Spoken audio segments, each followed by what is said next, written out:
مسیح کا اولین درجہ۔ ہمیں کبھی بھی کسی روحانی قائد کو اس مقام پر نہیں پہنچانا چاہیے جہاں ہم اس کو یسوع مسیح سے زیادہ بلند مقام دینا شروع کر دیں۔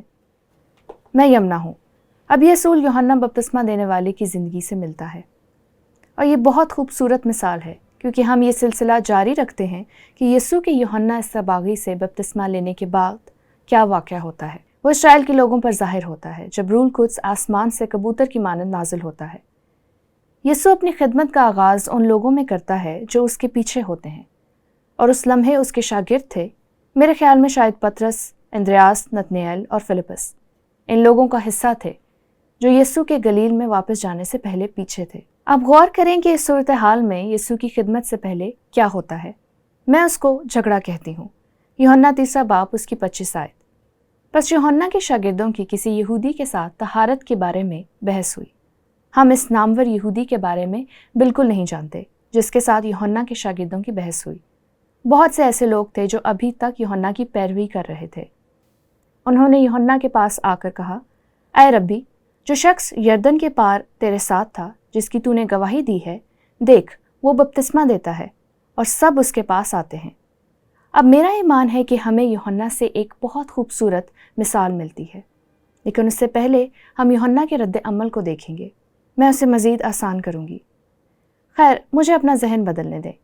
آئیے یوحنا کے رد عمل پر غور کریں، اور میں آپ کے سامنے کوئی اور نقطہ رکھنا چاہتی ہوں۔ وہ کہتا ہے تم خود میرے گواہ ہوگے۔ میں نے کہا میں مسیح نہیں۔ اب اگر اس لمحے اس میں خود ہی ہوتی تو وہ کہہ سکتا تھا، مگر اس نے کہا میں مسیحا نہیں ہوں، اور وہ وعدہ کیا ہوا نہیں ہوں، مگر اس کے آگے بھیجا گیا ہوں۔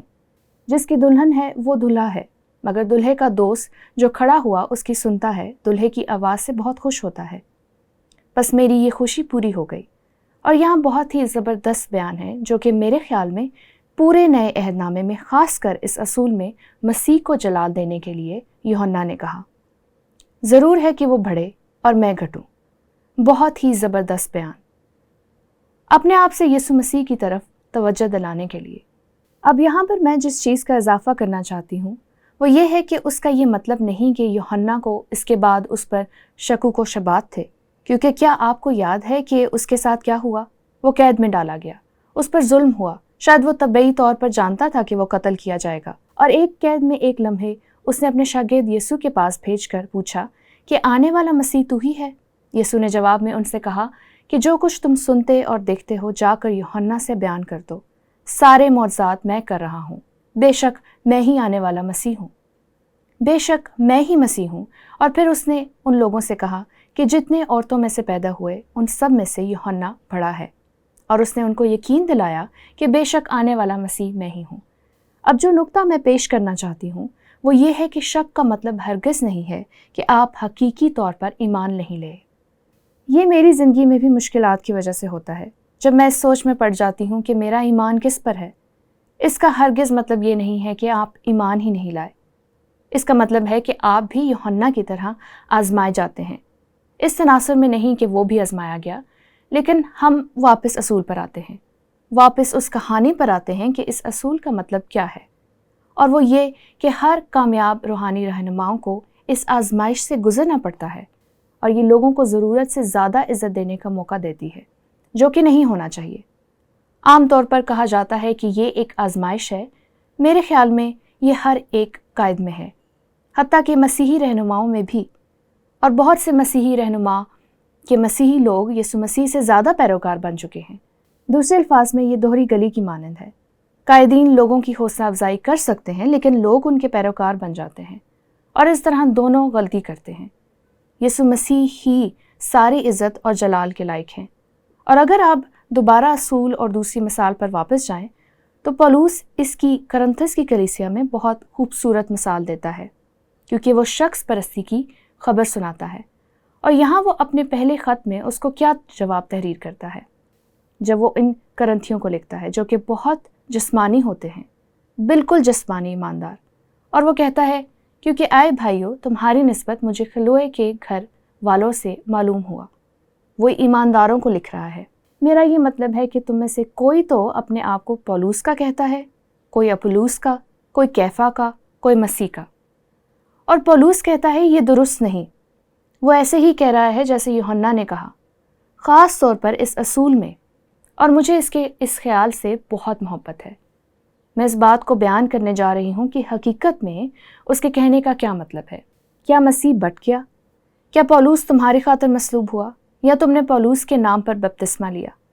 خدا کا شکر کرتا ہوں کہ کرسپس اور گیس کے سوا میں نے تم میں سے کسی کو بپتسمہ نہیں دیا، تاکہ کوئی یہ نہ کہے کہ تم نے میرے نام پر بپتسمہ لیا، کیونکہ مسیح نے مجھے بپتسمہ دینے کو نہیں بھیجا۔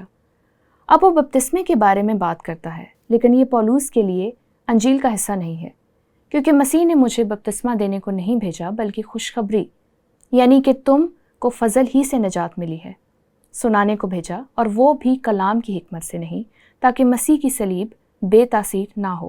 اس لیے پولوس اس کو بالکل صفر کرتا ہے۔ اب اس تناظر میں پرستار نہیں ہے، جیسے وہ پہلے باب میں بیان کرتا ہے، لیکن وہ واپس تیسرے باب میں بھی جاتا ہے جب وہ جسمانی حالت کو بیان کرتا ہے۔ وہ کہتا ہے اپولوس کیا چیز ہے، اور پولوس کیا؟ خادم، جن کے وسیلے سے تم ایمان لائے، اور ہر ایک کی وہ حیثیت ہے جو خداوند نے اسے بخشی۔ میں نے درخت لگایا اور اپولوس نے پانی دیا، مگر بڑھایا خدا نے۔ دوسرے الفاظ میں وہ کہتا ہے، نہ وہ جو میں نے کیا اہم ہے، نہ وہ جو اپولوس نے کیا، بلکہ جو خدا نے کام کیا وہ زیادہ اہمیت کا حامل ہے۔ اور آپ اس کی زبردست حلیمی دیکھتے ہیں۔ بس نہ لگانے والا کچھ چیز ہے، نہ پانی دینے والا، مگر خدا جو بڑھانے والا ہے۔ وہ سارا جلال خدا کو دیتا ہے۔ لگانے والا اور پانی دینے والا دونوں ایک ہیں، لیکن ہر ایک اپنا اجر اپنی محنت کے موافق پائے گا۔ اسی پولوس بھی ویسے یہ بیان کرتا ہے جیسے یوحنا بپتسمہ دینے والا مثال پیش کرتا ہے۔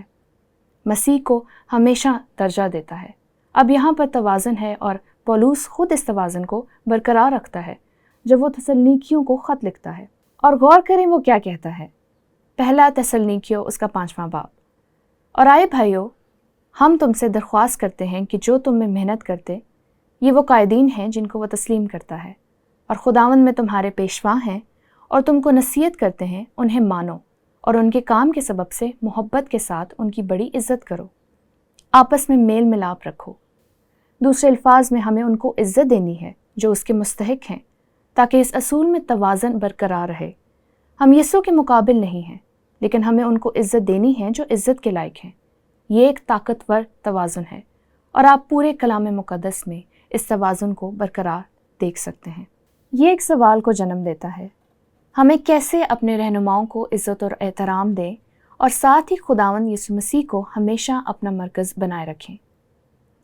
خیر، دوبارہ میں یہی کہوں گی کہ یہ دو طرفہ گلی ہے جو ہمارے رہنماؤں سے شروع ہوتی ہے، اور پولوس اس بات کی مثال کرنتھیوں 11 باب میں دیتا ہے، تم میری مانند بنو جیسا میں مسیح کی مانند بنتا ہوں۔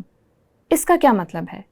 بس اس واقعے میں جائیں جہاں یسوع بالاخانہ میں اپنے شاگردوں کے پاؤں دھوتا ہے، اور پھر ان سے کہتا ہے، پس جب مجھ خداوند اور استاد نے تمہارے پاؤں دھوئے تو تم پر بھی فرض ہے کہ ایک دوسرے کے پاؤں دھویا کرو۔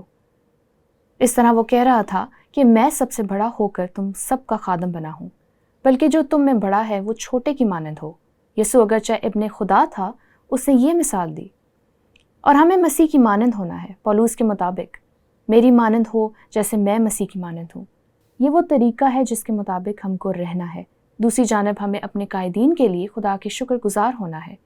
ہمیں اپنے قائدین کی حوصلہ افزائی کرنی ہے، ہمیں ان کو عزت اور احترام دینا ہے، لیکن اس اصول میں ہم کہہ رہے ہیں ہمیں ہمیشہ مسیح کو اولین درجہ دینا ہے، کیونکہ وہی ہمارا عظیم لیڈر ہے۔ ہمیں کبھی بھی کسی روحانی قائد کو اس مقام پر نہیں پہنچانا چاہیے جہاں ہم اس کو یسوع مسیح سے زیادہ بلند مقام دینا شروع کر دیں۔